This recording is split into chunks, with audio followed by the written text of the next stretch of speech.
We are so honored to have this couple, one of the most powerful speakers in the whole world of Amway, with us tonight. And we can now call them friends, Charlotte and Coleman.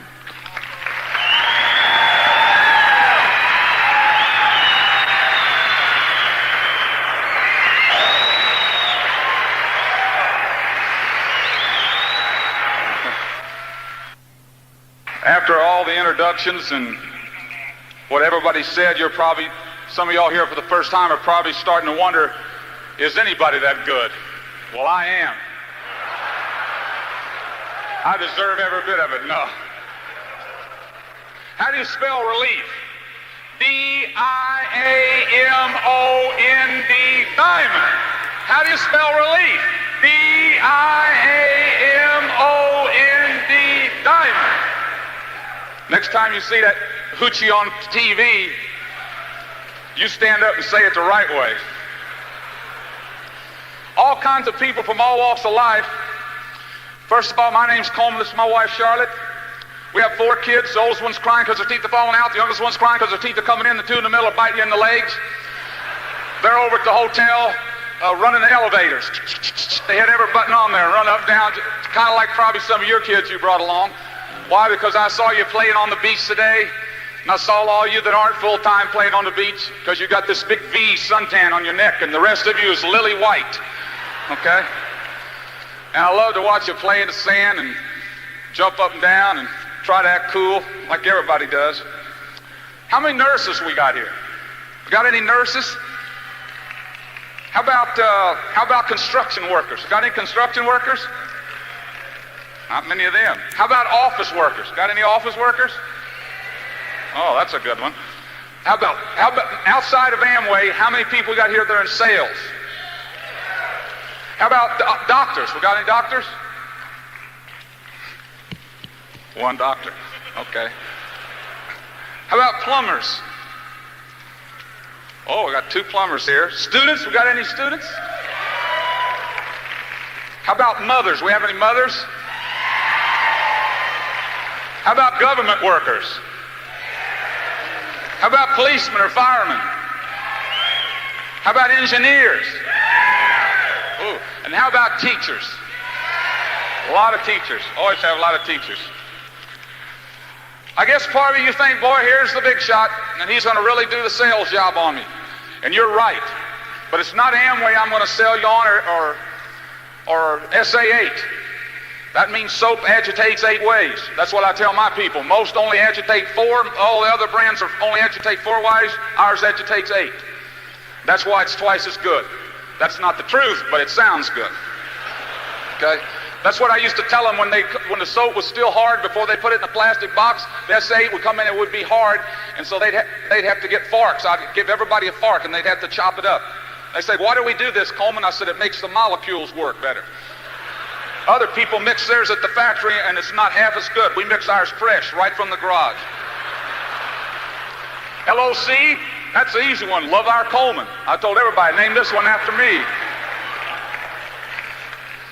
I am going to sell you, but I'm going to sell you on the most precious thing you brought to reunion, and that's you. That nobody walks like you, talks like you, nobody's got your smile, your color hair, your color eyes. Nobody's got your softness. Nobody's got the love that you carry. Nobody can feel the way you feel. Nobody can hurt the way you hurt or laugh like you laugh when you really get tickled. Nobody carries that like you do.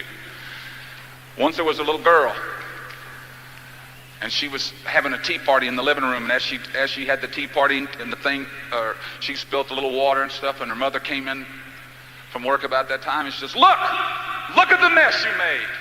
Look at this. I told you not to have parties in the living room. Look what you've done. Now, Mama, you go upstairs, and I don't want you don't come back down to... And a little bitty girl, the most important person in her life, her mother. And a little bitty girl felt real bad, and you could see the little feet pitter-patter up the stairs to go to her room. And the little girl thought, she says, oh, I see, Mama. The table's more important than me. I spilled something on the table. Oh, I see, Mama. The carpet's more important than me. Or maybe it was a boy. And he had his bicycle and had the balloon tied across the back spoke so it made noise. And that's the way he went to school and came home every day. And he had the two buddies with him, the antenna sticking out the back. And he'd peel off, and when he did, he'd hit that little dip in the driveway just enough to get a wheelie, and zip, zip, boom, and it'd come down, and he'd slide around the front yard. And just as he did, out of the front yard comes the dad and says, "Look at this! You're the mess. You're tearing the yard up. I spent all weekend trying to make this thing grow, and you blah, blah, blah, blah, blah, blah." And the little boy turns to his father, who's the most important person in his world. He said, "Now get upstairs." He said, "But Daddy, I didn't mean it." He says, "Get upstairs." So that's why bikes always broke up anyway. "Upstairs, boy, don't come. Daddy, don't butt me." And so a boy flops across the bed and he looks out. He feels so down because he's hurt someone he loves. And he says, "Let me get this right. I see, Daddy, the bicycle's more important than me. I see, Daddy. I understand now the yard's more important than me." Or maybe it's you. Isn't it funny how the gentlemen are always nice to someone else, but you forget the most lovely lady in your life? Isn't it funny how the gentlemen are always easy, always smile and got your big face on when you're in public? When you want to get down in the mouth, that's okay, as long as your wife's around. You want some more coffee? No! I hope you're as miserable this weekend as I am at all of mine. Because every time I went to one, everybody'd be so happy. "Oh, am we? And I'd be upstairs kicking the garbage can around the room saying, "Man, I've been fooling around with this thing. And when I get back home, you let one of them tell me. You let one of them. You just let them get near me. Boy, I'm going to stuff. I'll put SA in. I'll pour it on their head. And I'd get all fired up. I was mad. I hated myself. Everybody else always seemed so happy. "Oh, I just loved reunion. It was so nice." I wanted to say, "Bah!"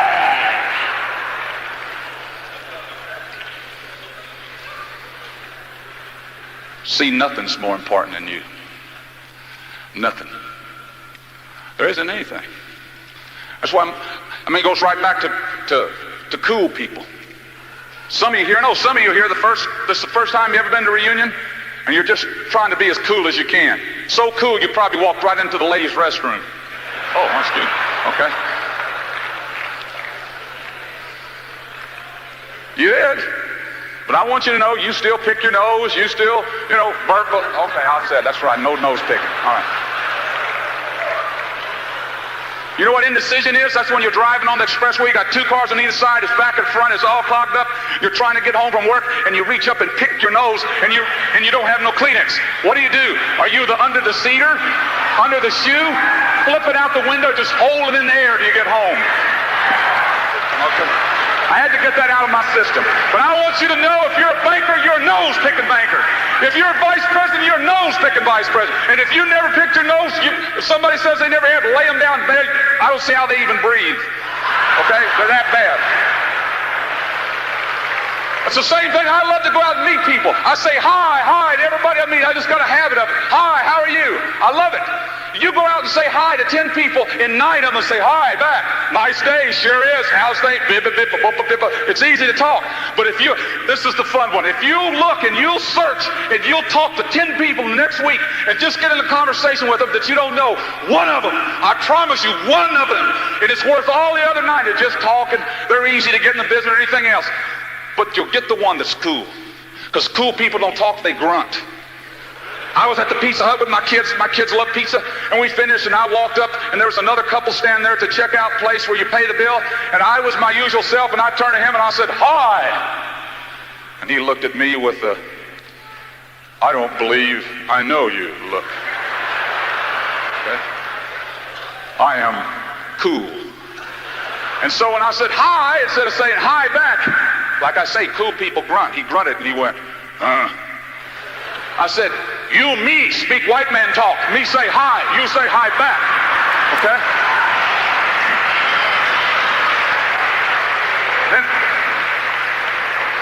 Then I turned to his wife and said, "How long's he been like this?"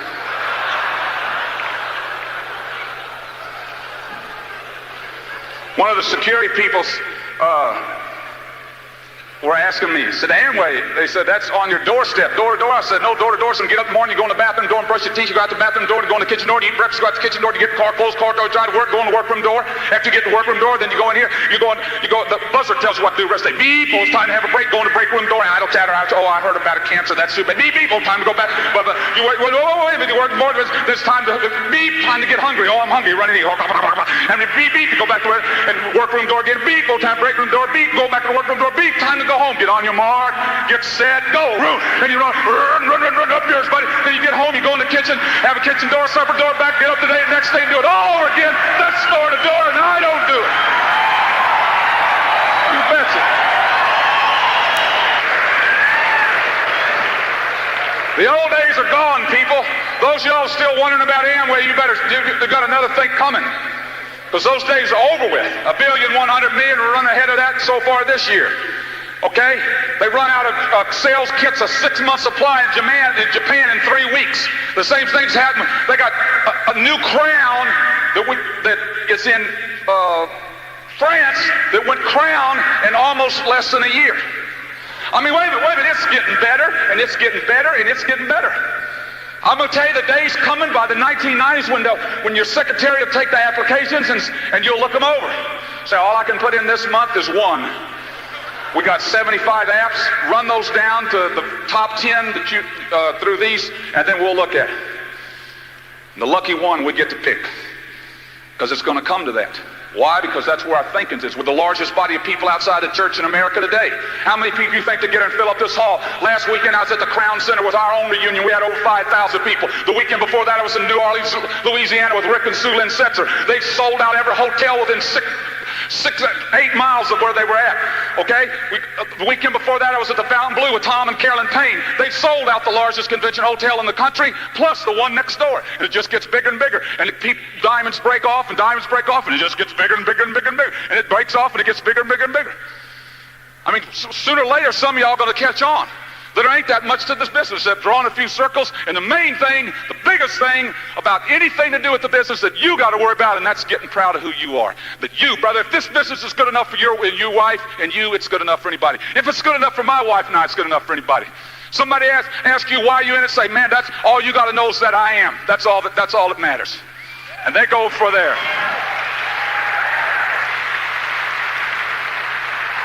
They laughed at a man, they called him Greasy Fingers. And he built his first combustion engine on his kitchen table.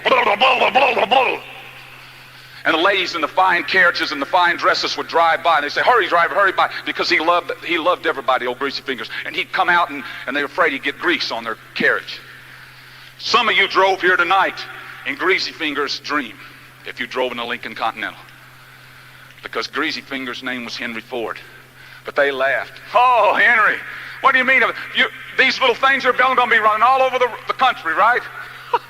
Henry, I'm telling you.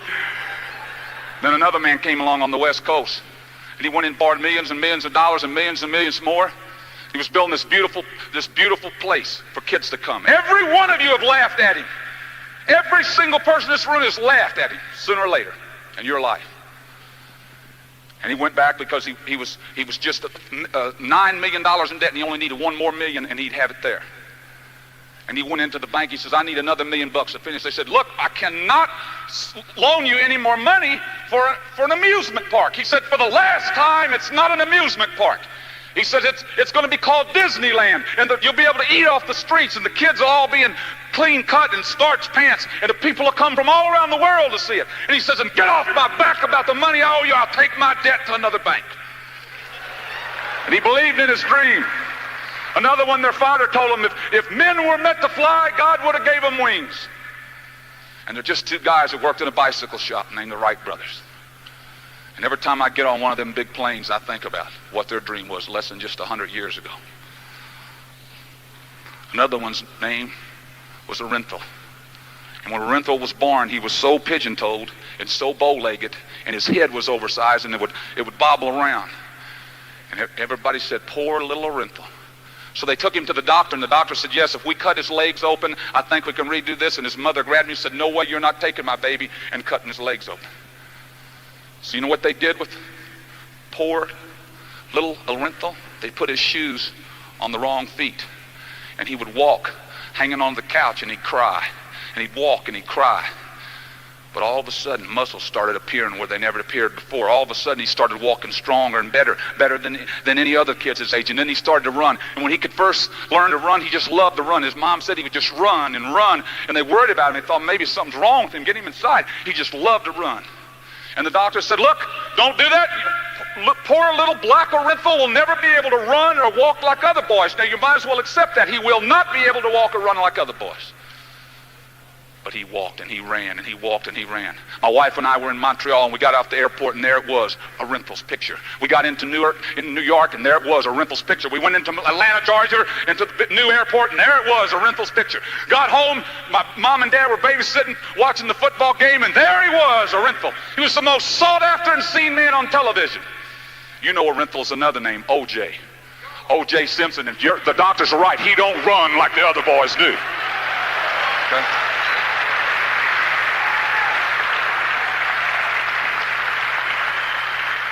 Ford had his car. Walt Disney had his Disneyland. O.J., he had his football. Me, I beat them all. Me, Coleman Orr, I have my Charlotte. It keeps me going and keeps my dream big. I'd like to introduce you, the little lady who can spin it faster than I can make it, Charlotte.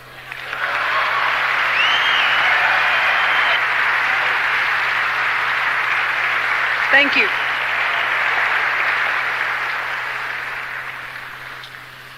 We are extremely excited about being here with you.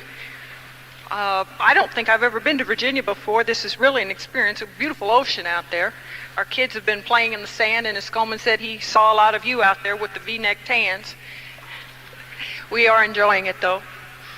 I thought I'd share with you just a couple of quick thoughts tonight, because Coleman has so much he wants to share with you. First of all, I'd like to kind of give you a little bit about the first reunion that we ever went to. First of all, it was almost an all-out war, because I didn't want to go, Coleman did, and in our family he was always the boss, and I just really didn't want to be gone that long. It was well over 1,000 miles to the reunion. I didn't want to leave the kids. We have 4 of them, and it became a very loud, we'll call it conference or whatever you'd like to call it. Anyway, we ended up going. There were 6 of us in one station wagon, 6 adults. I was definitely the smallest. All 3 of the gentlemen in the car were at least, I'd say, 180 pounds, 6 foot or more. We drove that 1,000 miles. We got in there late. When we got there, checked in, we realized that only one of us had a reservation. I mean, one couple. That meant that 6 of us were going to stay in one room. And that's getting better all the time. We weren't sure how we were going to work that. I was a very private person before the business. I mean, really private. I didn't like people as a whole. And to think that we were going to spend the night with 2 other couples in the same room, I was ready to go home, take a bus, do whatever. But Coleman said, just hang in there. It's got to get better.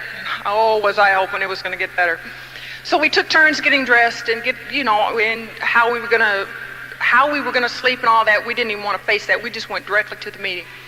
That evening, after the Friday night session, really didn't make any difference whether we had a place to sleep or not, because none of the 3 couples could sleep.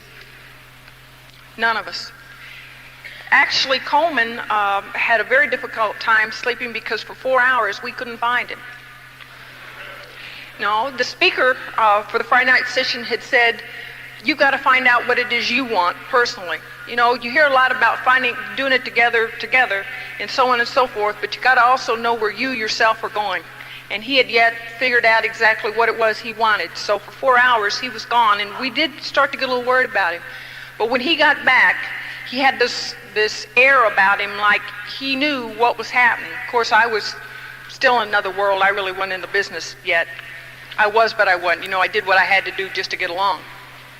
On the way home, none of us talked.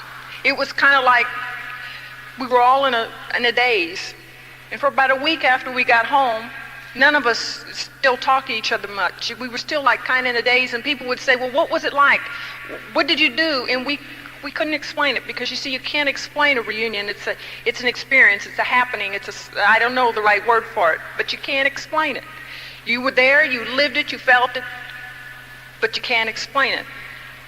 All I can remember for myself of that first reunion is, number 1, I didn't want to go. Number 2, when I got there, I didn't want to leave. And number 3, when we got home, I knew that whatever it took to get to the next one, I wanted to do so I could go. It took us a while to get things together because Coleman and I were totally 2 different people. It took us a while because we were married, but that was it. We weren't together. And if I could share one thing with you tonight, this may be a little different than what you've heard before. I'm going to ask you to learn to forget. I know that everyone talks to you about listening to tapes, reading the books, counseling, and all those things, and that's all a learning experience. But at the same time, you're going to have to learn to forget. You're going to have to learn to forget all those little things that used to bother you. They may even be very minute things that just agitate you a little bit, like leaving the cap off the toothpaste, silly little things like that that seem to just build up and all of a sudden you explode. You need to forget about those things because they don't count. You need to forget about things that 2 weeks from now, whether they happened or not, you would never even remember them. So what if he left his socks on the floor? It really doesn't matter. The day will come when you hire somebody to pick them up. You'll never have to do it again. You're going to have to learn to forget how to do things. Would you believe that? Well, I don't guess you have to. I have learned how to hang up clothes. I've almost learned how to forgot how to wash them. I have had to learn to forget how to shop at places like Kmart and Penny's and Sears. Now that one wasn't too hard. I didn't like going there to begin with. But you will have to learn to forget to do things, because unless you do, you will never get to where you can do the bigger things. I tell you what, there's a lot of things that I did in my life that I didn't really like doing. I never liked changing diapers. I never liked washing johns. I never liked cleaning floors. I never liked doing any of that. And now I've forgotten how, because I don't have to do it anymore. The time will come when you will realize that you have to forget about all the old hurts, all the people who said no, all the people who laughed. Because you see, they don't count. Only the ones that said yes, and only the ones that joined you and went on with you, those are the ones that count. You'll have to learn to forget the ones that got in and never did anything. Because you can't change their lives if they didn't choose to change it. You're going to have to forget them. It's really strange. We were driving through a town the other day. We've lived in so many different cities and states and traveled so much that we sometimes forget, we're driving along and it seems like we've been in this place before. And we were driving through St. Louis on the way here. And Coleman said, we've been here before. And we're looking around and he said, we held a meeting here once. And I'm thinking, did we? And it was a couple who got in, who never did anything, who decided they weren't worth it, and they quit. And you know what? We've forgotten about them. Why should you think about people who don't care about themselves? Why don't you think about the ones who are trying, the ones that are working, the ones that are giving it their all? They're the ones who deserve your attention. The ones who didn't come to this reunion, the one that you tried to twist his arm and drag him and everything else and he didn't come, please forget about him. If he wanted to be here, he would have came. The ones you want to be concerned about are the ones in your group that did come. They deserve your concern.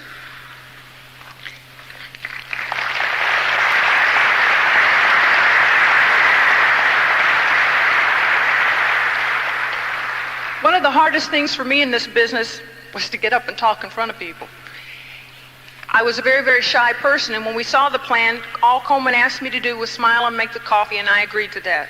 Then as time went on, all I would say is, look, I'll do whatever I have to do, but don't expect me to get in front of people. Well, you always grow to the occasion, and so the time came when I got up in front of a group, and it didn't bother me so much. I still shook and perspired and all that kind of stuff. And then as time went on, it was, look, I'll talk for just a little while if, you let me talk first, and let me talk real quick, and then I'll go sit down and I'll be quiet.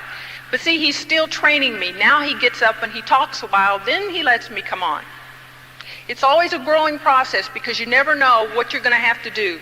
The day may come when you have to do this business alone. The day may never come. Who knows? But the thing is, you have to do what you have to do. I am just as scared as I was. I just don't shake as hard. I still perspire, but I buy clothes now that you can't tell it. I learned. But I tell you what, it is a beautiful, beautiful experience to share with someone you love. And I do love Coleman very much. He's had to push me and pull me and drag me most of the way. But I tell you what, I live with him through the thin, and all those years when we didn't have it. I'm definitely going to stick with him through the thick, and I'd like to bring him up now, my husband Coleman.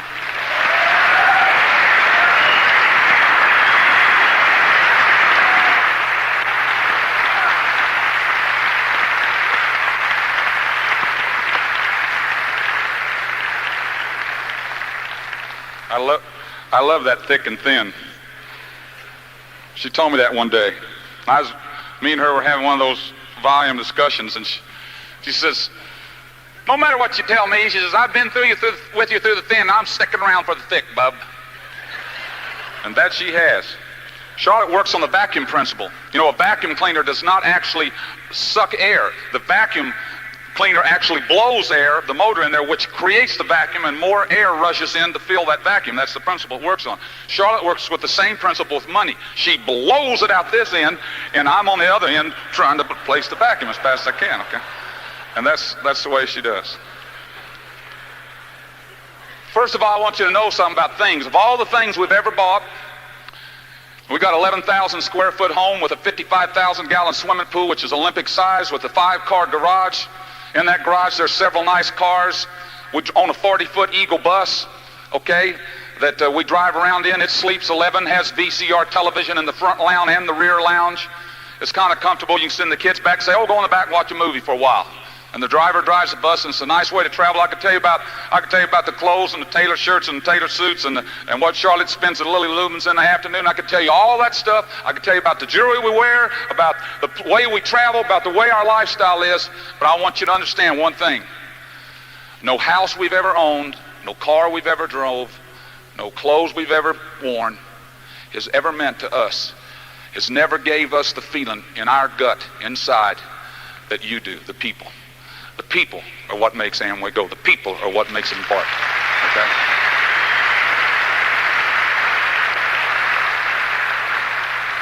Bill Britt said something on a tape.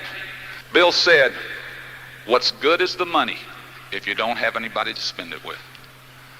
What good is all that money is when you get to Diamond Club, there's nobody to spend it with. What good is having a new house when you have to buy your friends over with liquor or fancy parties? What good is it? Man, the bars are filled up tonight. This is Friday night. Woo-ah! And there's people in there. You know what they're looking for? Just a handshake or arm around. Oh, here comes old John, or here comes old Mike. He's good for a round. Hey, Mike, how you doing? Yeah, set him up, boys. Just so he can be recognized that, hey, I'm somebody. I'm not just another person to God. If you think this is the type of business that you get up every morning and you just drink your part of the milk, breathe your part of the air, drive on your part of the road, sleep on your part of the bed, and get up and do it all over again, if that's what you're looking for in life, people, then you already got that. Because Amway's the different part of it. It's what you're going to make Amway. Amway is never going to be noble. You ain't never going to get no better than you walked in that back door tonight. If you came in this hall looking, you'll find it. I'll guarantee you, don't worry, you'll find it. If you came to walk up and down the aisles and see how many people you know, that's great. Or if you came to walk the halls or catch a smoke every 10 minutes out of that, that's great. I am not knocking nobody, but I want you, those of y'all that came, that you were looking, brother, because Amway is nothing but people looking for people who are looking. When you go out here, that's all you're looking for, another one that's looking. And I'm going to tell you, man, the bars are filled up with them, the halls are filled up with them, this whole country is filled up with them. It's not cancer and it's not heart trouble. It's the biggest disease in America, and it's called loneliness. If you don't think so, go to your Golden Age neighborhood, Golden Age Manor, and walk down through there. And look at the people and step inside and say, hi. Where have they been hiding you, gorgeous? And maybe they're not the fanciest looking gal in town. Maybe their hair ain't done up, or maybe they ain't in the latest fashion. Maybe their teeth are missing. Maybe they're a little wrinkled. But I'm going to tell you, they're Americans. And somewhere down the road, they fought for this country and they worked for it. And you can look at the big old knuckles on them. You thought, I thought, first time I met one, I thought, I bet she was a farm gal. Probably milked more cows than most of y'all have ever seen. But they were Americans. They were living for something. They had something to live for, something to work for. And that's why Amway's so popular. That's why Amway's going to grow and grow and grow, because it is something to live for and is something to work for, rather than sit in front of the tube and eating your part of the food and breathing your part of the air and getting up the next day and doing it all over again. There's got to be something more to life. There's got to. Don't you love it when the first cold spell comes up here? Don't you just love it, man? The alarm goes, boy, you run downstairs, you put Kiss all the kids. Down the coffee, you run out and hit those seat covers. Woo! Okay? Put that old key in and... Oh, my, you run in and get the wife. Come on, you got to help me jump the car. I'm going to be late for work. I'm not dressed. Well, put on your house coat. We're going to be... Say, run out. All right, pull the other car up. Pull it up. Not through the garage. Okay. Wait a minute, let me get the jumper things on. Oh, wrong way. Okay, now I got it. All right, now, rib it up a little bit. Not blow it up, rib it up. Okay, here we go. Come on, Nellie Bell. Come on, please. I promise I'll change the oil.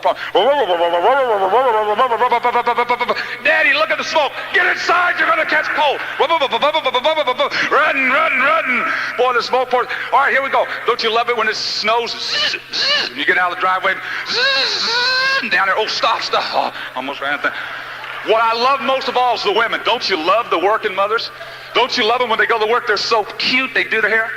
They look so nice until they hit the down ramp on the expressway. Then they reach over and they get the helmet and they strap it on. Room, beep, beep, up yours, buddy, you don't own the room. On they go.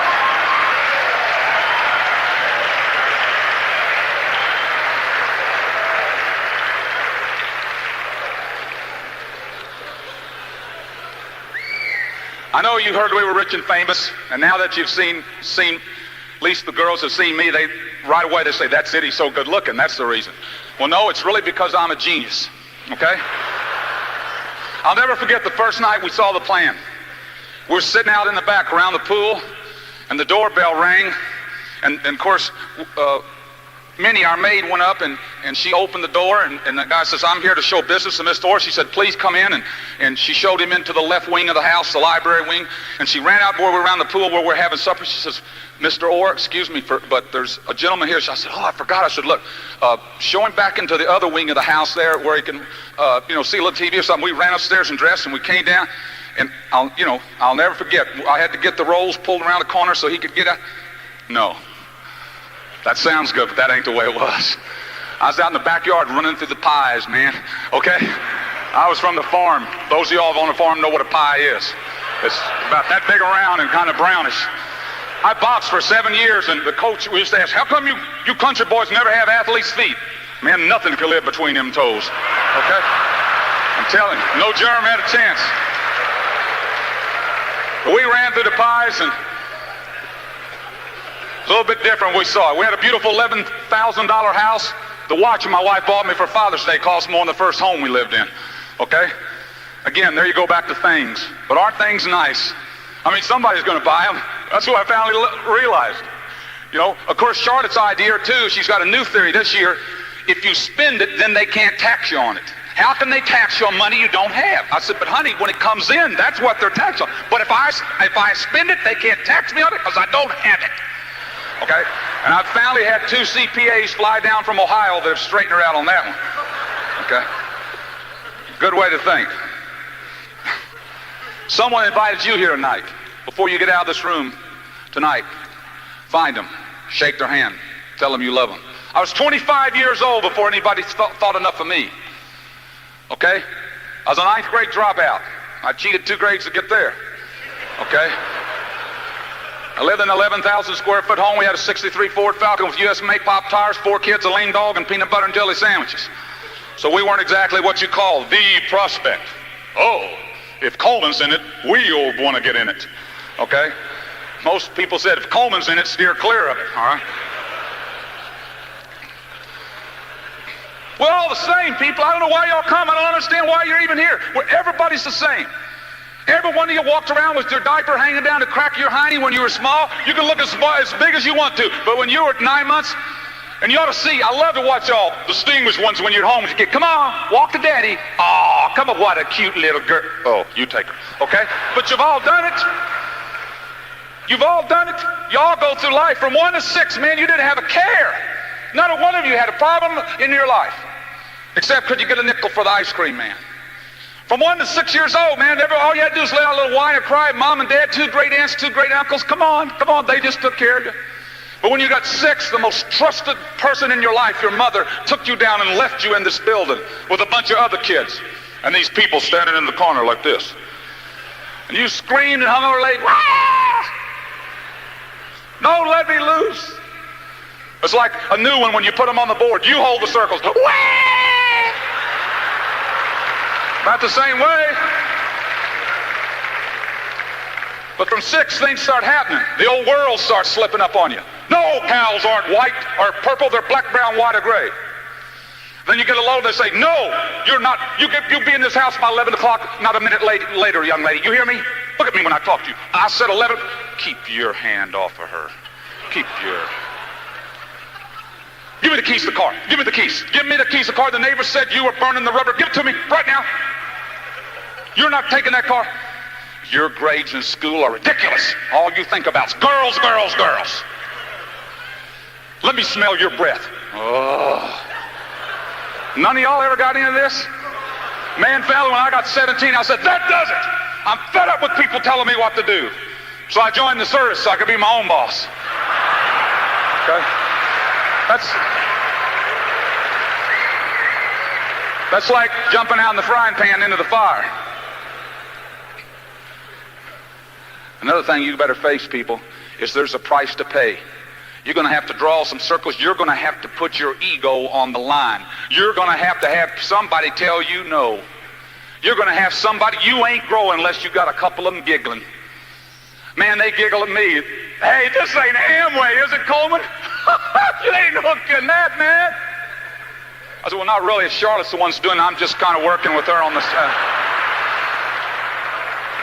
When I checked in the Crown Center, where our reunion was, I walked up and the one guy, the bell or the head desk guy said, you must be the Amway man. I said, baby, you're wrong. I said, let me tell you, I'm not the Amway man. I said, you're looking at Amway. 1,100,000,000 in flesh. I eat it. I live it. My wife's in it. My mother's in it. My father, my brother, everybody I love or care about.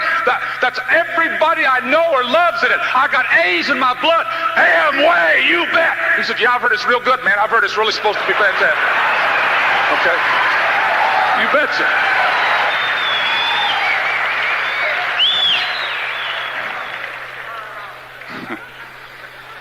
I joined the service. I went to Fort Chaffee, Arkansas. Took basic training right from there. Last day at basic training. I love America, people. My grandpa went to the service.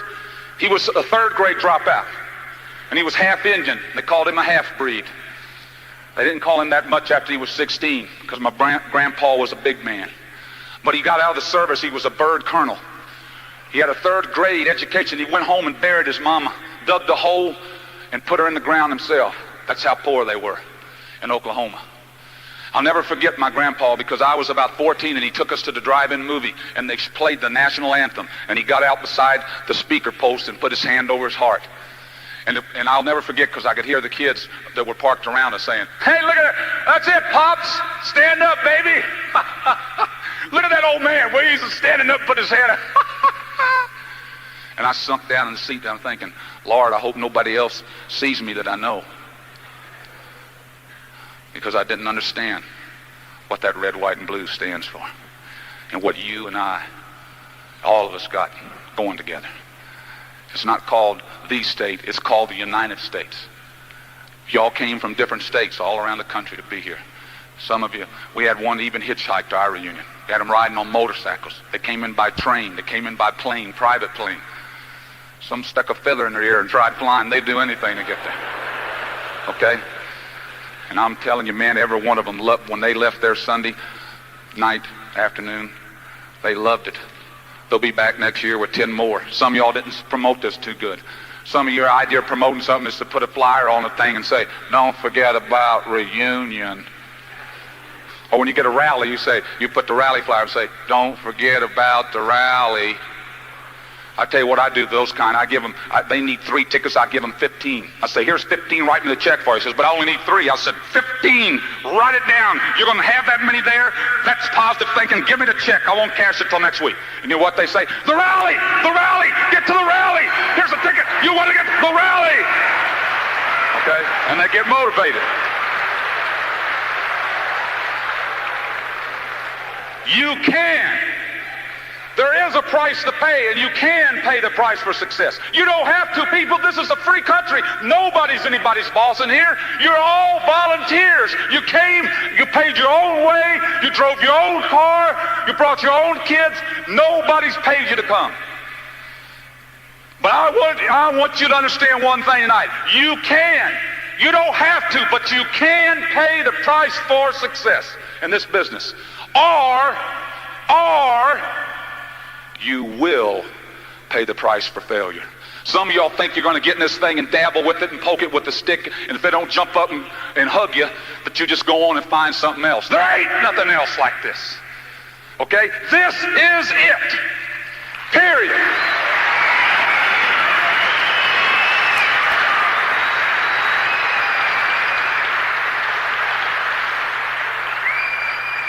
You can pay the price for success, or you will pay the price for failure. You'll live that 40-year plan. You'll smell somebody's muffler every day on the way to work. And you'll sit in that thing and you just think, I'm telling you, if you think showing somebody the business is tough, I'm going to tell you the toughest thing I ever faced was smelling mufflers for another 35, 40 years. Man, that's tough. Baby, my hat's off to you. If you'd rather take that than just picking up the phone and saying, come on over and let me show you how to get bigger in life. Say, man, what's it about? It don't matter what it's about. I'm inviting you over. You too good to have coffee with me? No, then I'll see you tomorrow, brother. We're going to get it on. And get on with it.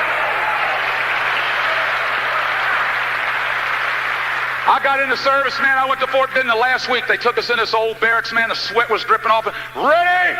Seats! Boy, you sat up at attention. The sweat rolled down. You didn't dare wipe it, or you'd been pushing, Arkansas away the rest of the day. All of a sudden, the lights went down, and the movie came on, and the music came, and I loved it.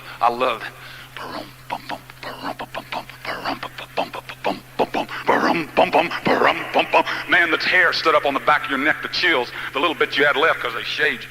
And you stood up on yourself, and man, they showed, join the airborne. Your teeth glow at night. Your muscles rippling in the warm summer sun. There's blue sky and the silk over your head. The girls were swooning. Oh, he's airborne. The mayor was giving you the key to the city. I said, man, where'd I sign? They said, you hold the pen and we'll move the paper. You're in, boy. Everybody else went home and Charlotte and I went to Fort Benning, Georgia, to airborne school. Airborne, sick call, no good. 6 weeks of that, and they shipped me to Florida. I wanted to be a ranger. Down there, they give you another 6 weeks on how to eat worms and growl. You eat enough worms, you hate everything. Okay? I was 167 pounds of steel. I mean, a killer. And they shipped me straight to the front lines in Korea and made me a supply clerk. I handed out canteens. Dangerous job, right? 2 guys got hurt while I was over there. A box fell on one, the other guy died laughing at him.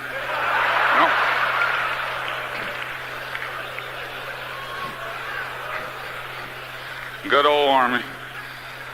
I loved it, though. I loved the Army. Wasn't good at taking orders. Just never was. Somebody asked me man to man, private or, blah, blah, blah. Yes, sir. I love that. But these guys said, hey, boy. The old boxing just came out. You know, I had zippers on my stripes. Sergeant, private, zip, okay, all the time. I didn't do it good, you know. I bet I got more promotions in 3 years I was in anybody in this room. I must have been promoted 11, 12 times because I was busted 10. Okay? I loved it, though. Just wasn't much of these, hey, boy. I said, hey, you got a good dentist? Whack. Okay. You know, that was just fun. That was, you know, I just kidding around. That ain't the way. That don't make you tough, by the way, people. Where I was raised, you know, I was also the middleweight Golden Gloves champion for the United States of America. That's 168 fights. That's a lot of leather popping, babe. And I'll tell you what, I got there not because I was so good. It's just I wasn't good on my back. Man, I had a head like a bone. Boy, you knocked me down, just get me mad. I didn't even think I was in a fight till I got knocked down a couple of times. But just something inside a man don't make him not quit. But I'm going to tell you what a real man is. A real man's Bill Britt. Because I watched him on the Amway things. Yeah.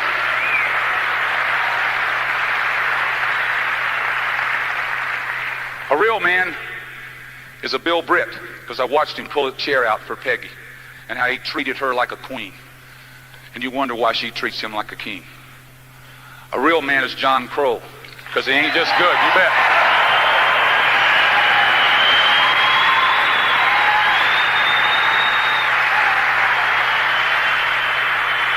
Because he ain't just good on the highs, people. He ain't just good on the highs. You can get him down and he'll fight you back. John Crow's the kind of guy you could knock down in a fight, knock totally almost unconscious. And as you started to walk away, his arm trembling would reach out and grab your foot and pull it back and bite you in the ankle. That's the kind of fighter John Crow is. You bet. That's the kind of man I want to live my life with. We've only had one gold diamond in our organization because we didn't understand what a system is.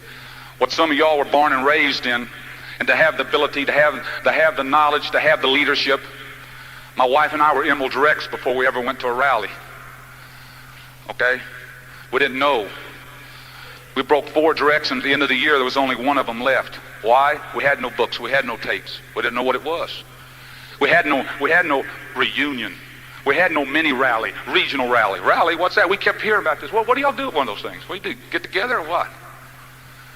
See, we had none of that. But we had our first gold diamond. And at gold diamond, you bring the cream of the cream together. The leadership of all leadership is brought together. Time, we brought all our silvers and above.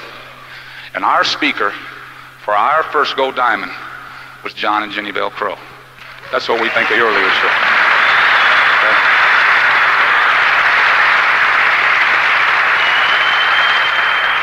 That's what we think of your leadership. Half the world of Amway is starving to death just to know a little bit of what you get laid on a silver platter to you, some of y'all. And you're still wondering, well, I really wonder if this is for me. I just wonder.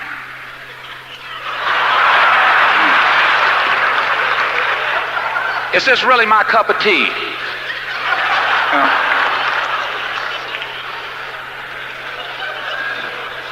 I just wonder about a few of you. I met Charlotte when I was boxing in Dallas, Texas. They used to have a thing called Tina, Texas. All the head cheerleaders from all the schools would come together. Okay? And Neiman Marcus, which is a store in Texas, puts this on every year. And the girl that could jump the highest, smile the biggest, and lie the most won. And that was Charlotte that year. Okay? And she was giving away the trophies, and I won the tri-state championship that year, and she was giving away the trophies, and she gave me trophies, and I gave her a little pinch, and the girl just started following around begging me to marry her. I mean, every time I turn around, please, please, okay? I said, what the heck, I'll give a girl a break, you know? I mean, she was cute, had a few things going for her, you know?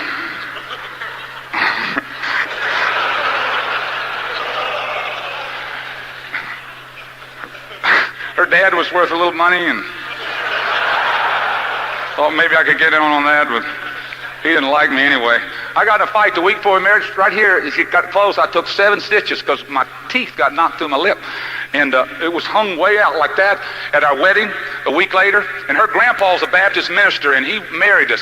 And we were standing there, and her mother and daddy were there, and everybody. And every time he'd say, do you take? I couldn't say I do because my lip was hanging out. I'd say, I do. And every time I'd say I do, her mother go, I loved it, man. I did. It was so cute. I do. Our wedding pictures, y'all see us. There she was, you know.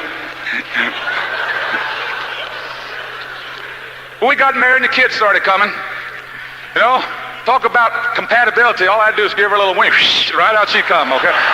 I mean, really, boy, she had 4 and 4.5 years. I mean, just boom, boom, boom, boom, boom. Okay? We had 2 girls, and then we had a boy. I thought, hey, I got it going right now. Then with the 4th one was a girl. I said, that does it. Check it. Hold it. Okay? And that was that for a while. We still got the same 4. Wouldn't trade any of them. Don't know how we ever lived without any of them. But we had a slew of kids. I was going to go back to school and get my GED and go to college and all this. And every time I get ready to go to night school, she'd get pregnant again, okay? You know, and the kids, they were running up. When we got in business, we had 3 kids, 2 still in diapers, and she was poking out with the 4th one. You know, and they run you nuts. They're all over the place. You know how kids are. I'd holler, Charlotte, get the kids out of here. I'm trying to read. They're driving me crazy. She'd holler in from the kitchen. You're home the same night I was. What can you say, right? We were both. It's a 2-way deal. So there we were. Then we used to bathe. We didn't have a shower. We had this old, you know, the old-timey tubs with the legs? That's what we had in the house we lived in. And every night we're getting ready for the meetings. She was so pregnant she couldn't bathe the kids. She couldn't get to the tub, right? So she put them in there with me, okay? Little naked heinies everywhere. They really. Every once in a while, a woman go on her, boy, you up, pull it back up. They spit. And every once in a while the water would turn yellow. Oh, sprung a leak. Pull out the plug, quick, quick. Okay? Then I'd hand them to her. I'd hand one to her and she'd dry them off, you know. Off we go to the meeting, boy. Get the old Falcon. Thank good Lord we lived on a little bit of a hill because we'd give it the push. And off we go. Well, I worked as a forklift, got home out of the service, and I went to work as a forklift driver. Lasted there 6 months. I was manager trainee at Zales Jewelers. That's one of the jobs I had with Prestige. I was a manager, made $1 an hour and all the old boxes I could eat. Okay, you know what the manager does? He comes in and vacuums. And then he sprays the counter and wipes it all off. Then little kids come in, pick their nose and put their hands. You get out of here, and you wipe it all clean again. Everybody else was buying the diamonds. I sold them. My son was 6 months old, and I hadn't seen him awake but twice. And I said, that's enough of this. You got it. In fact, I was the only guy that ever made $4,200 in 1 year and had to have a CPA figured out because I had 17 W-2s that year. Okay? I went and left 17 places. I'll never forget. Now, how long were you here? 3 days. That's good. Okay. Now, all right. Again, I just never was good at taking orders. You can ask me, anybody in this room can ask me, man to man, woman to man, any way you want, and I'll give you a shirt off my back, people. But I don't think God ever meant it so to be poking your finger and telling people or throwing away a bunch of weight because your own self-image is so poor that you don't feel like anybody like you just for you. And that's what it boiled down to. I wanted somebody I wanted to get paid in direct proportion to the effort I put out. Okay? You know, man, that you've been sold to the highest bidder. You have. And they say slavery's over with. Some of you, man, it ain't over with. Because they put you up on a block with your family and say, who's going to give me, how much you going to give me for them? We're going to give me for this boy. Show them your teeth, son. Who's going to give me, who's going to give me? 11,800 to start with a car. Sold to G. Sold to such and such company. Who's going to give me, who's going to give me? And you sell your body for so many physical movements a day to that company. I never hated my job, people. I never hated my job. I never hated anybody I work with. I thought the telephone company was fantastic. I really did. I don't believe you can hate anything and get ahead. But all I'm saying is, how much are you really worth? How much are you really worth? Do you know the companies that by Tuesday at noon they've got the money that they're going to pay you? If it's a normal company, Monday you work, and by Tuesday at noon, when you go back to work Monday, Tuesday at noon, you've done made enough for that company to pay your salary. The rest of it's profit. Hey, don't get mad at the company. They got to make the money in order to keep the doors open, pay for the stockholders and everything else. If they were really paying you what you were worth, you wouldn't have a job 6 months from now because the company go broke. It's the system. You understand? It's the system. And still the best one ever devised outside of Amway. Because we live in a free country and we can go and do what we want.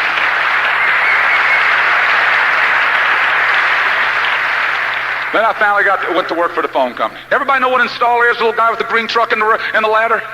And you go up and down the poles, and you climb under the house with the broken glass and the roaches, and you get up in the attic with the itchy stuff. Then up and down the pole. Finally you come around, you knock on the front door. Come on in. Fifi won't bite.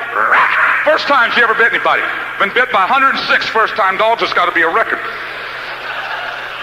But the phone company had prestige.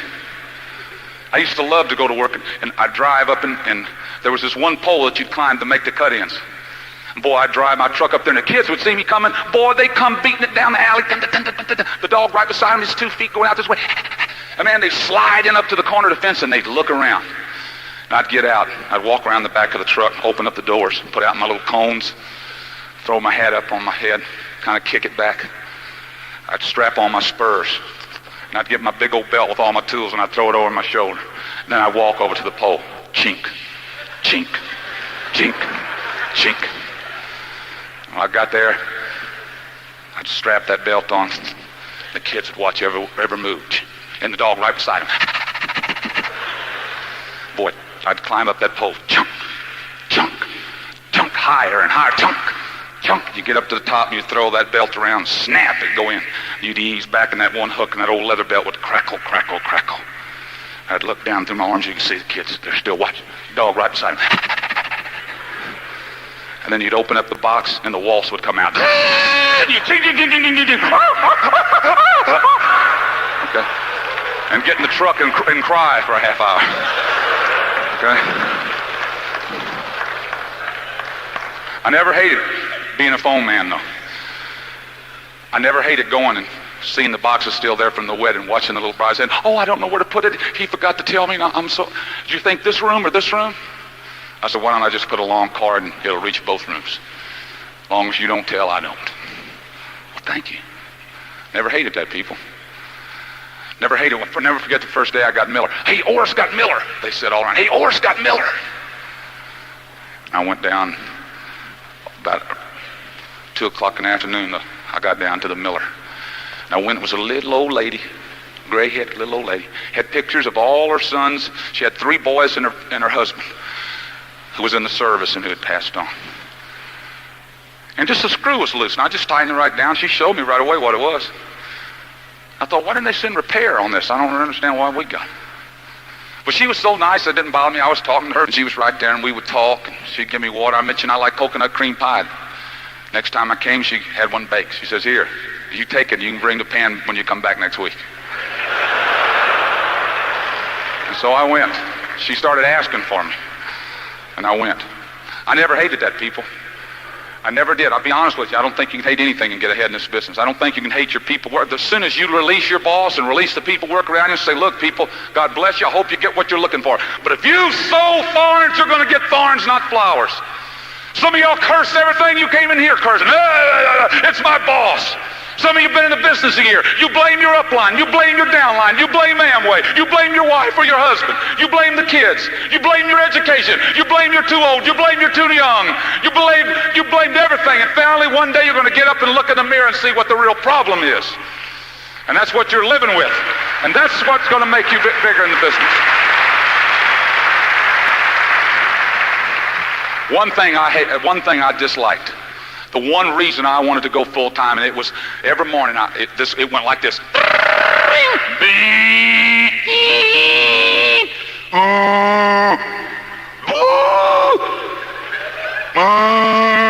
got all kinds called alarm clocks. And man, the day I went full time, I went to Kmart and they had them on sale, travel arms, for $4.95 because I bought $50 worth of them. Okay? $9.95, $50 worth because I bought 10 of them. And every day, man, I went home. I didn't have to get up on Monday, but I wound that baby up and I set it up, wound it up as tight as it'd go, and I set it just like I had to get up and go to work. And when it went off, man, I jumped up, I put on my house coat, I grabbed that baby, I ran down the front steps, out the front door, down in the middle of the street, and bam! I threw it down and went pew, pew, pew, pew, pew, pew. Okay? The next morning, I wound up another one. Man, it went off. I'd go down the front steps, down and back out in the street, and bam! I'd throw it down. Choo, choo, choo, choo. And it got where the neighbors would watch. Come on, honey, you're going to miss him. It's almost time. They'd sit down and drink coffee. Here I come. Bam! And Charlotte said, how long is this going to go on? I said, a few more times and I'll have it out of my system. I like to get hungry when I'm hungry too. Instead of saying, it's time to be hungry, or your stomach's going to growl, growl. You think, oh, I can't eat. It's not lunchtime yet. I love to kiss my secretary because it's my wife. I love to fly first class. I love to watch my kids travel and go to Europe. I love to watch my 2 girls buy dresses at Lily Rubin's. I love to watch my grandma when she gets a couple of dozen roses. I like to watch my mother's face when I took her to see Frank Sinatra, which was her dream, on the front row. I love to watch you from back on the monitor and watch the excitement that's going through you. I like to be in that chair with you. I'd like to get you across the kitchen table for just 2 hours. I guess I never really wanted the money. It's just all the things that you can do with it. Never really loved the money. Kind of dirty, stinky stuff. I love to watch the pastor's face when you buy him a new ice machine for his summer Bible school class, or when you tell him, go ahead with the addition on the church.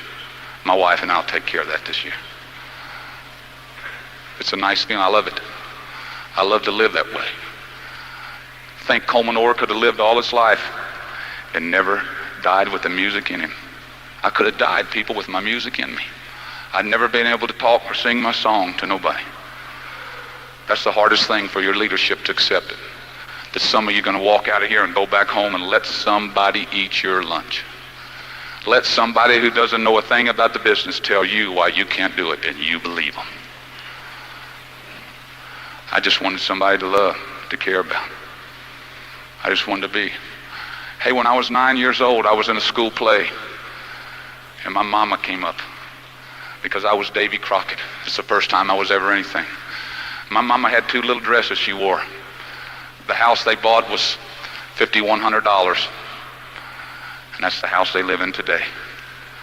And my mama had her 2 little dresses she wore to Sunday school, and she'd switch them off and put different colored scarves with them and different colored shoes and played like nobody knew.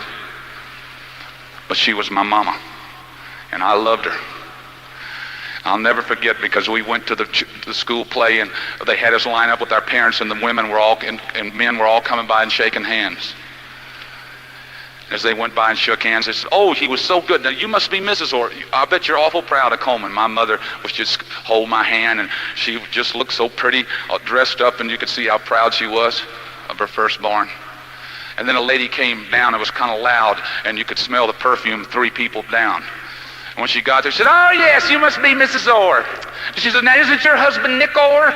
And my mother said, Yes, ma'am, my husband is Nick Orr." She says, "Yes, he's in one of my husband's groups out at Kelly Field. He's the junk man, isn't he? Isn't he the junk man?" And my mother said, "Well, yes, he does work in salvage." And I'll never forget, because her hand tightened up on mine. I'll never forget when we left that auditorium that night and the caliche dust went up my nose. I'll never forget, as we walked down that road, I can still smell the fumes some nights in my dreams. I can smell the fumes of the cars as they passed. Because my daddy was a junk man. And my daddy wore a little pair of $4.95 black round-toe shoes all his life. But he was in church every Sunday, and we went to Sunday school, and he never did nothing but bring a check home, because, see, there wasn't no Amway then. But I'll tell you, I put my mom and daddy on a plane, and I flew in first class with my wife and I, because my mama always wanted to see Frank Sinatra. And that dirty old money bought me in there, man, and I'll tell you, we got a front row seat. You slip them a $100 bill, and they'll probably set you in his lap for $200. But my mama laid there, and she swooned, and she cried. And as we were going in, they said, "Oh, Frank, he's lost his voice. I heard he's really cracking bad." Well, it was cracking so bad that night that he got 7 standing ovations. They said, one of the doormen said, that's the best I've ever seen him. I've been watching him for 30 years, and I know why, because God let him sing from my mama that night. And then we took her to San Francisco, and we let her ride the cable cars, and they clanged, and we put them in a suite, and we had a limo pick them up. And Charlotte took her shopping and showed her nice clothes, and my daddy came along. And I'm going to tell you, people, this business and the money in it did that. And if that's bad, then I'm a bad man. If money's bad, to see your family and the people you love and care about, to have their dream come true, if that's bad, then I want to be bad all my life. And if money's bad, I want all the bad money. Give it to me. Any you don't have, put it in a bowl. I'll have one put up on the side of the stage. Because, baby, it's good. It's the way you use it that's bad.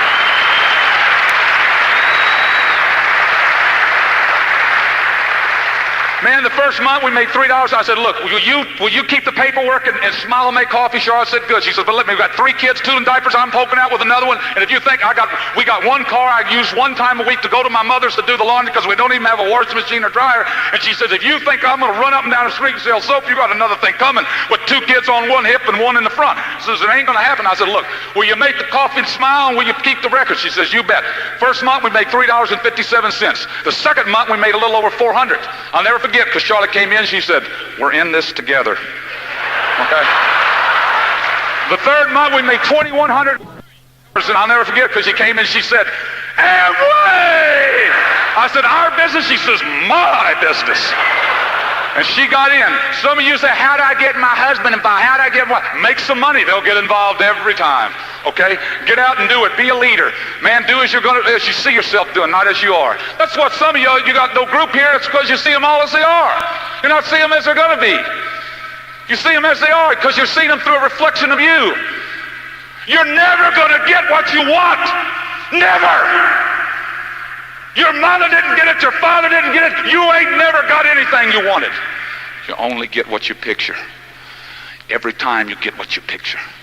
Every time you get what you picture, what you see. But you're never going to get what you want. only what you picture. And some of you are talking, I'm going to be a direct, I'm going to be a diamond. But you see yourself as a 15%er, or you see yourself as a direct or pearl. When you start seeing yourself walking the beaches, when you start seeing yourself living the lifestyle, when you start seeing yourself giving away twice what you used to your church, what you used to make in 2 years, then it'll start to happen. When you walk in that dream, when you can smell the leather on a new car, when you can see a fresh set of flowers brought to your wife every day for a month, until your house starts to look like a funeral parlor, then it starts to happen. Man, our first meeting, I'll never forget.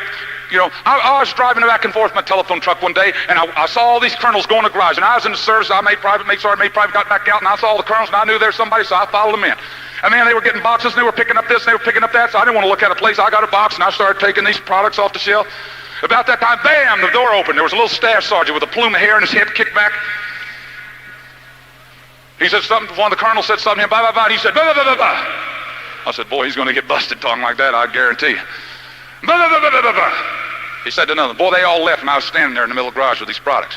He looked at me, he says, aren't you new? I said, well, yes, I'm new. He says, whose group you with? I said, Southwestern Bell. He said, how do you like to have a house like this? And I said, you bet. How do you like to have a car like that? I said, you bet. I said, how do you like to live and dream and ride the waves of the world? I said, you bet. He says, and you get your wife and bring it over here tomorrow night and we'll show you what we're doing. I said, well, I don't know. I'll have to ask my wife and everything. He says, never mind, phony.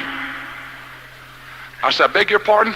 He says, never mind, phony. I said, you got a good dentist, buddy? He says, you do what you want, brother, but you tell me you want the world and you ain't got the guts to show up, or you got to ask your wife before you can come over. I said, I'll be here. He says, you won't show. I said, I'll be here. He says, I know your type. You won't come. I said, listen, mister, I'll be here. And I showed him. I showed up. All right? We went over there, man, they started all the circles, and they kicked the board, and bam, crash, boom. It's just Charlotte and myself, and his wife sat on one side, Charlotte on the other. Afterwards, they grabbed Charlotte, and they took her in the kitchen, they put stuff in a glass, ding-a-ling-a-ling, ding-a-ling-a-ling. They sprayed, and they did all this stuff, then they brought her back in, and they gave her this box, and Charlotte signed a check for $30 or whatever it was. It was hot as a firecracker. I didn't worry about that anyway, okay, because the check was no good, all right? So we took the stuff, man, we put it in the car. Next thing I knew, we were on the way home in the old Falcon. Brrr, okay? I mean, nobody passed us, and we could only go 55, and that's back before they had 55. Why? The smoke poured out the back. You know, the city paid me $1 a day to smoke kill mosquitoes. We went back home, okay? Always had the whole highway to ourselves. We got home, man, I seen circles on the ceiling, circles on the wall. I got my little girl's big chief tablet out, and I started drawing circles. I was a double crown flipper dipper with 2 ruby clusters on the side by that night. And I still ain't got off the couch. I was up all night, man. We'd say, hey, I said, honey, I got to get up and go to work in 2 hours and 10 minutes. Good night. Good night. Love you too, babe. Say your prayers, okay? You know who else would be good? Who? Boy, they got up and we wrote them down, okay?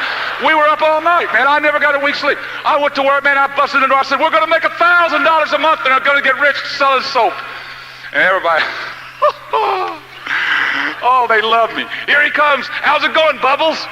Here he comes. How's your business, Fluffy?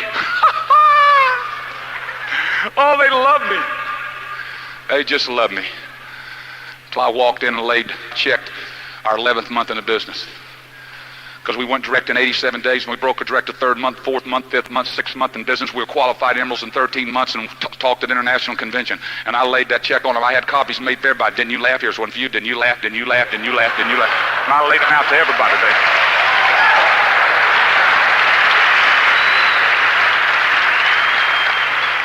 I went on home with it.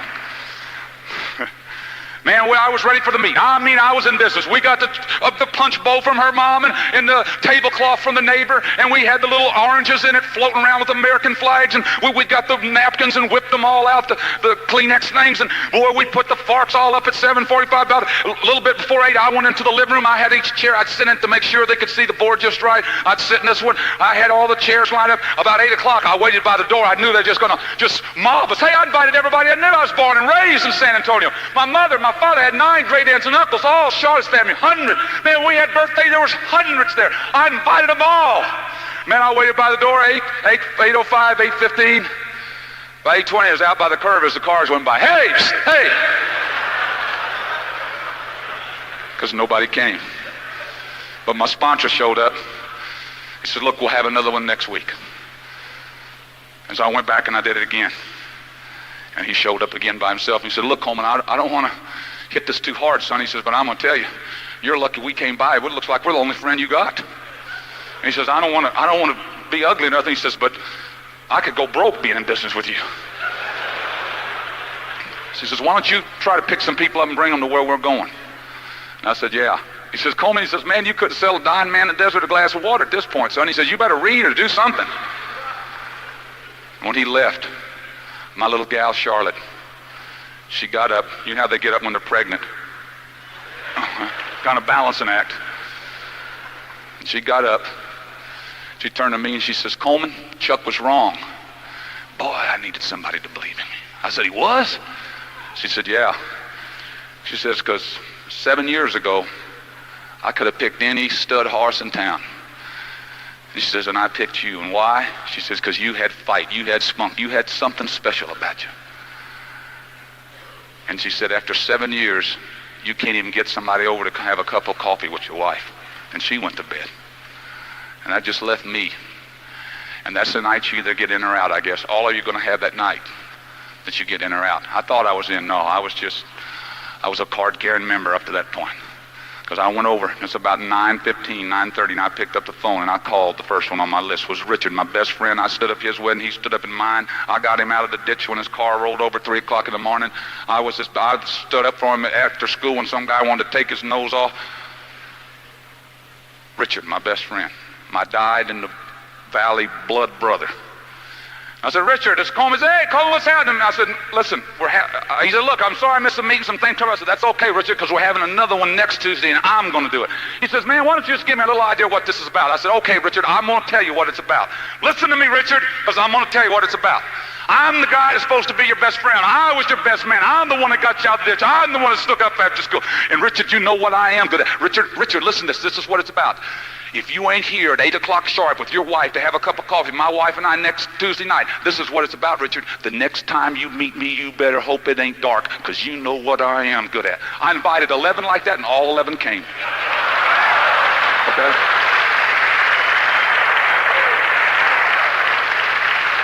Not the way. Not the way. I'm not recommending this to anybody, but you had to know my friends and where they were at, where they hung out. Most of you won't even go in dark when it's dark into that side of town. I ain't gonna lie to you people. I gotta tell you the Colemanor I was, and because where I am today is Colemanor. Okay, because I didn't have none of those things. I didn't have no education. Neither did my family. We thought anybody had education was stupid or sissy. We thought a man's man was how many beers you could drink and how many slugs you could pop somebody in the mouth, or how many guys you could take down with you. How many teeth you had missing by the time you're 15. We thought that's what it was a man's about. But a man's about is a real man's man is the one that can open a door for a lady. A man's man is the one when he leaves here tonight and say, let me bring the car around, babe, and cool it down, and he'll open that door and treat this gal like a gal. A man's man is the kind of guy that stands up for what he believes in. A man's man has, when somebody says, well, what's it about? He says, you don't have to know nothing about it except this. My wife and I are in it. That's all you got to know to be able to come to my house. That's all you got to know.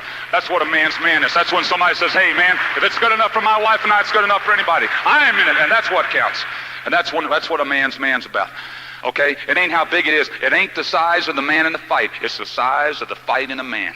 I guarantee you I can get the little scrawny looking guy in this room. He probably don't weigh 89 pounds soaking wet in his underwear. And I'll tell you what, I can put two of his little girls behind a door over here in the Sheraton or the Holiday Inn or anywhere else. And he could be out in the hall talking with one of y'all, and all of a sudden somebody says, I smell smoke. I smell smoke.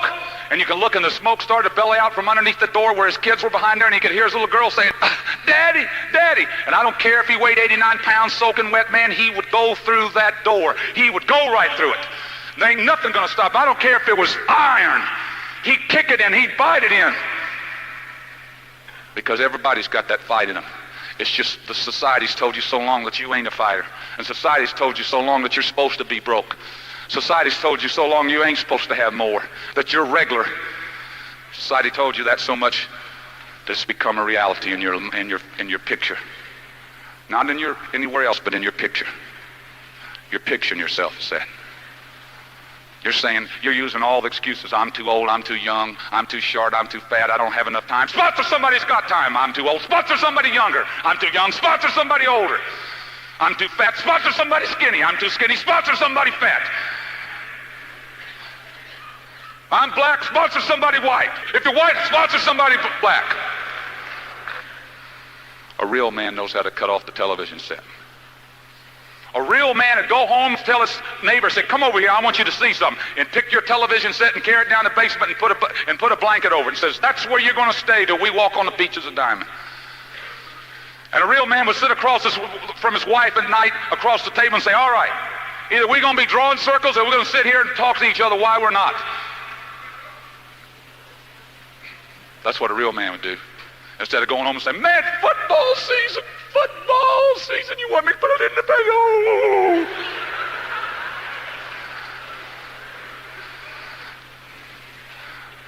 Tell you what you do. Go Diamond, and you can go all the football games you want. And you can have your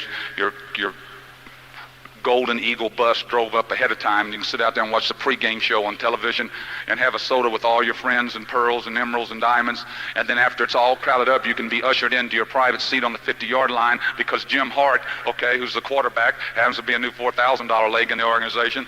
And so after that, and plus he sponsored the guy that owns the stadium, okay? So they're down there. What do you do after the second call? Say, look, I'm trying to watch the game. Take the book and read it, and I'll talk to you later. What do you do? How do you invite people over? You know, there they all are trying to ask you, okay? Can't you see? There's so many professional athletes getting this. It's starting to get bad, you know. Can't you see them lining up against each other? Could you SCO a couple for me? I don't know. Okay, I mean, really, you know, it's going to get to that. Okay, but there's more and more and more and more and more. We held lots of meetings, people. That's all we did. We drew a lot of circles in the beginning. We drew circles, man. We drew circles. We drew circles. We drew circles. We drew circles. We drew circles. We drew circles. We drew circles. There's only three things that you got to do: do circles, go to the functions, and listen to the tapes and read the books. That's the only three things you got to do. That's the only three things you got to do, and you'll be a success. Some of y'all are reading man. You're reading the books. You're listening to tapes. Boy, you're all motivated, but you're not drawing the circles. You're not. You're not drawing the circles. There's others, man. You draw circles. You ain't picked up a book and read it in Lord knows how long. And you're not tenant. There's others, man, you read everything. You listen to all the tapes. You're at every function. But what? You listen to the tapes. You read the books. You draw the circles, but you're not coming to the functions. Your people aren't here.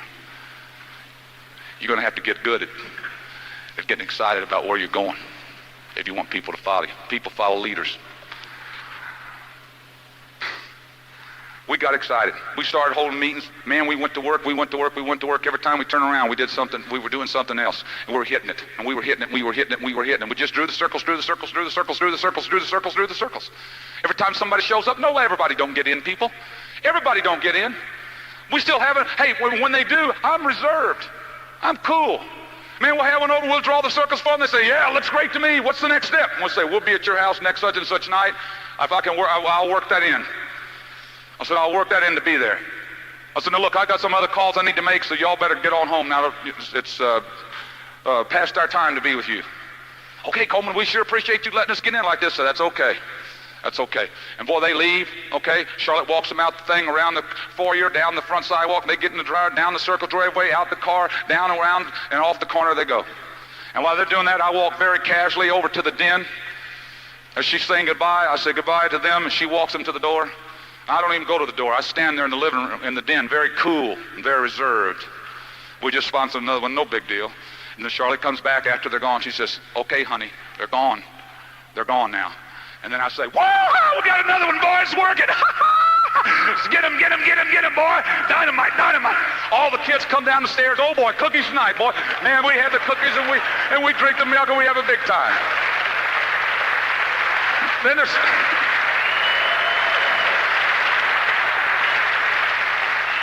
Then there's the other kind. There's the other kind. And I wouldn't have them by the time it's finished. I say, look, we need to get busy, and y'all need to get on home. We'll leave you some of these products, and that's that. And they go on out, and they go down the steps, and they don't want in. I don't want them in. They're gone. And they leave, man. I don't curse them or nothing. I just say, God bless you. I hope you find what you're looking for, people. I don't know what it could be better than this, but I hope you find what you're looking for. I hope someday you can find a dream and feel like my wife and I feel. And Charlotte walks into the door, and they get in the car, they go down the circle driveway, and they go around down the corner, and they go out, and I walk back into the den. I walk right back into the den. where I was before. They didn't want in. That was a big zip for that night. And I used to sit on there on the couch and I'd say, what am I doing wrong? What am I doing wrong? I don't know what's wrong with me. That guy would have been so good. Oh, what am I doing wrong? Only thing I was doing wrong was concentrating on the ones that weren't doing it instead of the ones that were. So now when one goes and out the door they go, you got to do this just right. I stand there, I put my feet shoulder width apart, shoulders back, chin tucked in, look straight ahead, take a good deep breath, and then I say this, next! And I get on with it, okay? I get right on with the program.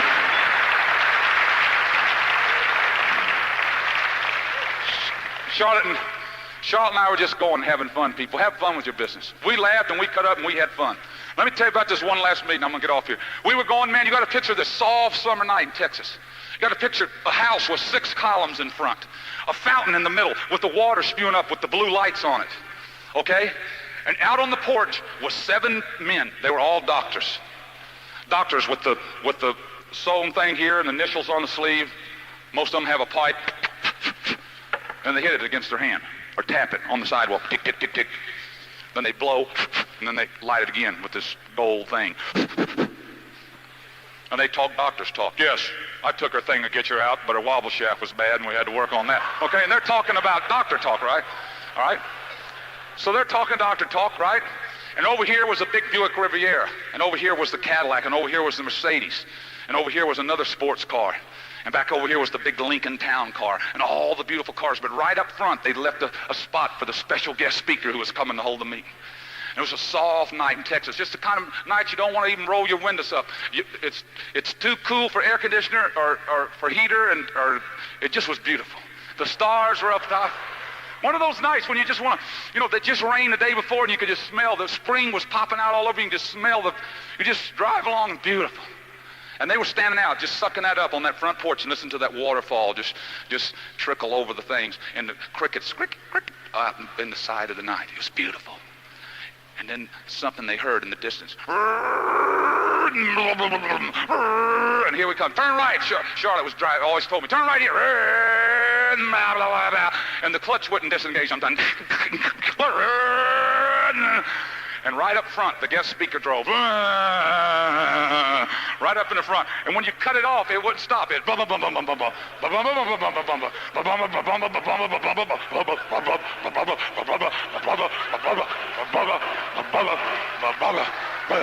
And the smoke would come out, and all the doctors saying, who in the world? Who is this? And I said, hi, good to meet you. He said, this is Dr. So-and-so. And doctor said, oh, y'all got a first name. I'm Coleman. Come on inside, man. We're going to have a meeting. Oh, this is the guy. They were all putting their pipes away. Man, they came inside. All the ladies were having tea. I said, all right, put out the stuff. Spit out the gum. We're here to have a meeting. Where's that board? Coleman, I'd like you. I said, we'll meet him later, honey. Okay, put this up here. Zoom, zoom. I said, zoom, zoom, zoom. And you said, how about you? Can you take your son to work with you in the morning? I said, well, no. I said, well, I can. I can. You go, Rich the Boss, Jay Van Andel, Bill Britt.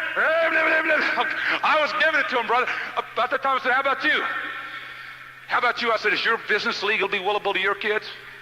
So, well, Coleman, neither one of my kids chose to go into medicine. I said, look at this. About that time, one of them said, the guy's kind of crude, but he's got a few good points.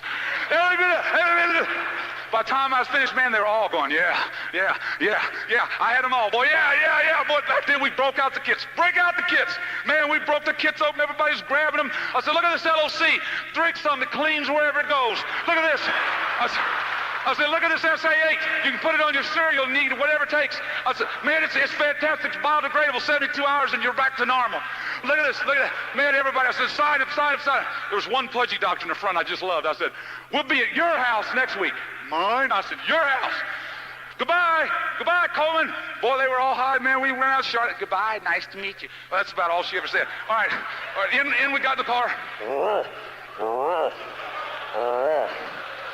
Charlotte says, what are you going to do? I said, I'll handle this. I went back inside, in the door, went back in. I said, all right, all the men stand up. They all got up. Nobody questioned me by now. I said, outside. They all came outside. So this thing's got a racing motor in it. It's so powerful it won't even roll over. You're going to have to push me. Okay, now wait a minute. Here's these 7 doctors. Okay, and the fat one was right by the window. I remember. Okay, a little faster. And the fat one's right by me. A little more. Run! The smoke in the face. Bye, Coleman, bye. We're going to be rich like him. Bye. We got them all.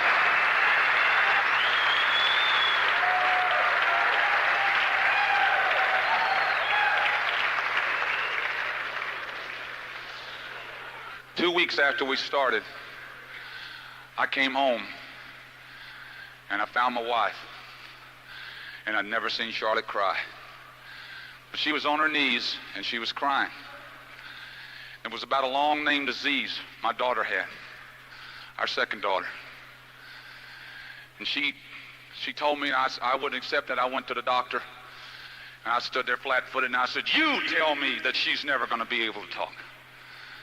He said, "Well, Coleman, she's not only going to be able to talk, but you better learn the other complications where the kids are going to joke her because she's that age, and this and that." And I said, "You can't tell me there's nobody. I won't believe it." He said, "Well, Coleman, there is one man. There is one doctor, one beautiful doctor, but he's in Chicago, and he's expensive." Well, people, I couldn't even afford the plane ticket, much less the doctor. But I had this thing called Amway. I'd only been in it 2 weeks. But then it dawned on me why God had gave it to me. We started, and I watched Charmin grow. I watched the kids tease her. "Charmin talks like a frog. Charmin talks like a frog." And I watched her hold her head up. I watched when we went to the swimming pool with all four. The other three, you can't make them not swim. "Watch, Daddy, watch this flip. Daddy, look, watch me swim to Mommy, Daddy. Daddy, watch this, watch. Daddy, throw the balloon and I'll catch it." And Charmin would sit at the end and dangle her feet. Never complain. Never complain. Usually was the happiest one of the bunch. Didn't take much to please her. And then we saw her goal. I saw her first goal in life. She wanted to be a brownie. We don't give our kids any money. We make them earn it. So Charlotte says, "If you earn the money, you can be a brownie next year." And so she worked, man, and they got their little allowance, and we take them down to the drugstore there, and they would buy things with their allowance. And man, "Look at this, Daddy, look at this. I won't shoot it in the house. Can I get it if I don't shoot it in the house, please? And I want to get this, get that. Oh, look, Daddy, can I get this?" I said, yeah. And I watched little Charmin. And boy, those fingers would get busy feeling those laces on the dolly's dresses. Oh, those fingers would touch everything. But they bought nothing because she had her goal to be a brownie. And then her day came. She had saved enough, and we bought it, and she put on her patches in her little troop thing and her little brownie hat. And she was so pretty, and Charlotte just combed her hair so pretty that day. And we put her inside the car, boy, and I drove around a couple of blocks there to her little den mother's house, and I let her out. And there's one step about halfway up the sidewalk that you stepped up with a couple of bushes on either side. And she took that step, and when she did, she turned around and looked at me like said, "It's good to be a winner, Dad." I'm telling you, people, I was so high you had to peel me off the ceiling that day. And I come around that corner back home, and I was just fluttering. I felt so good. And Charlotte came running out and said, go back quick." Boy, I threw it in reverse, and I came around back, and as I came over the hill, there stood one little girl in one little brownie outfit. Because one of the kids there had known her from school and said, "Oh, this is Charmin. She talks funny. Charmin talks like a frog. Charmin talks like a frog." All over again. And she sat there. And she got in beside me, and the tears were just streaming down her cheek because her whole world had caved in. And she patted me on the leg. She says, "It'll be all right, Daddy. It'll be all right." I thought, how am I ever going to quit at anything I do and tell this child that her daddy's a quitter when she is such a winner? When she is such a winner. 2 months and a couple of days ago, Charmin went in for her 17th major operation. And they found what they call a miracle. And Charmin is not going to talk like a frog anymore. And we think that's it. We think that's beautiful.